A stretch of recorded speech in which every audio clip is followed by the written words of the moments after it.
Bonjour à toutes et à tous, bienvenue sur la chaîne. Aujourd'hui, j'ai envie de me faire une série. Et oui, c'est pas très coutume sur la chaîne, c'est même la première fois que je fais ça sur la chaîne.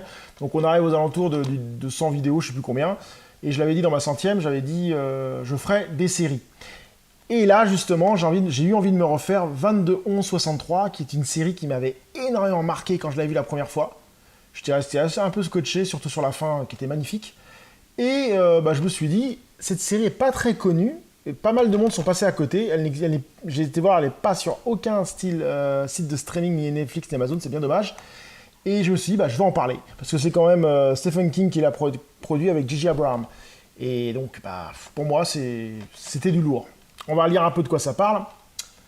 Tiré du best-seller de Stephen King 22-11-63, nous plonge au cœur du rêve américain. James Franco, j'adore cet acteur, incarne Jack Epping, un professeur de lycée qui cherche un sens à sa vie.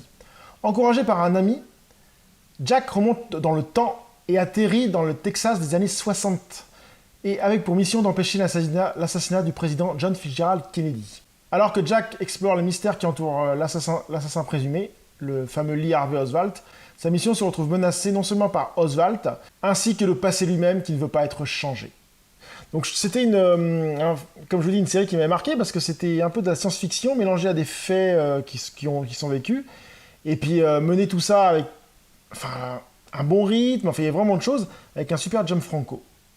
Et on va se la refaire tout de suite. Donc là, il y a 8 épisodes de 50 minutes. Voilà, si je me fais 3 épisodes par soir, peut-être dans 2-3 jours, je peux me le faire. Enfin, pour vous, ça sera instantané avec la coupure.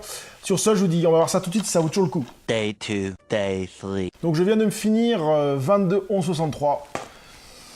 Très très bonne série, hein. C'est une bonne série. J'ai encore passé un très bon moment à voir cette série.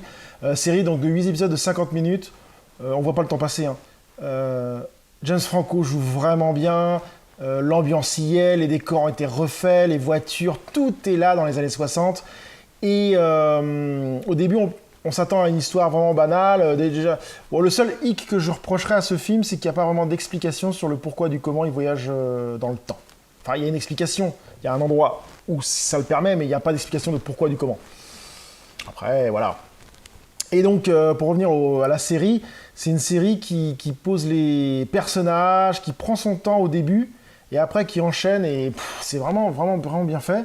On s'attache vraiment au personnage, surtout le personnage de James Franco, qui est une personne très gentille, qui veut faire au mieux pour sauver Kennedy.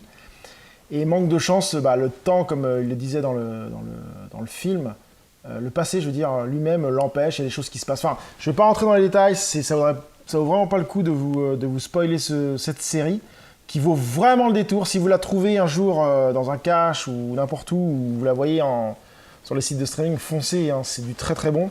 Avec une montée en puissance sur plein de choses. Et puis un final, le final, je l'ai trouvé énorme. C'était, franchement, pour moi, le final m'a mis une claque, hein. Que dire sur cette série? Que cette série vaut vraiment le détour. Le 22-11-63, tout est fait dans cette série. Il y a de l'action, de la romance, de la trahison, de l'amour. C'est une putain de bonne série, quoi. Il faut le dire comme ça. Je vous la conseille si un jour vous la trouvez, regardez-la, je crois qu'elle est sortie en Blu-ray, je sais pas. Si vous la trouvez pas, achetez-la en DVD, je pense qu'elle vaut vraiment le détour. Moi j'ai passé encore un agréable moment à le voir. Ça fait la 2e fois que je la vois. Il y aura sûrement une 3e, hein, c'est sûr. Bon, je me l'étais fait il y a quelques temps, ça s'est sorti en 2016, donc j'ai dû me la faire en 2016 à sa sortie. Et là je me la suis refait, et je me la referai sûrement 2-3 ans parce que j'ai adoré, comme je vous disais, une très très bonne série avec une très bonne fin, enfin tout est bon dans cette série. Donc voilà, je vous conseille ce genre de séries qui sont un peu moins connues. J'essaierai de faire des séries moins connues sur cette chaîne, parce que les séries connues, il y a tellement de vidéos sur internet qu'il n'y a pas vraiment d'intérêt. Et j'essaierai aussi de partir sur des séries un peu plus anciennes, donc qui sont tombées dans l'oubli et qui valent vraiment le détour. Et qui serait dommage de passer à côté pour ceux qui ne l'ont jamais vu, et ceux qui veulent découvrir des séries, qu'on nous marre de toutes les séries qui sortent. Il y en a tellement maintenant que des fois j'aime bien, je vois plein de séries, je sais plus quoi, puis des fois, hop, je replonge sur une vieille série de l'époque, et qui vaut vraiment le détour. Et donc, je vous conseille donc celle-ci, 22-11-63. Sur ce, je vous dis à très bientôt sur la chaîne. Salut!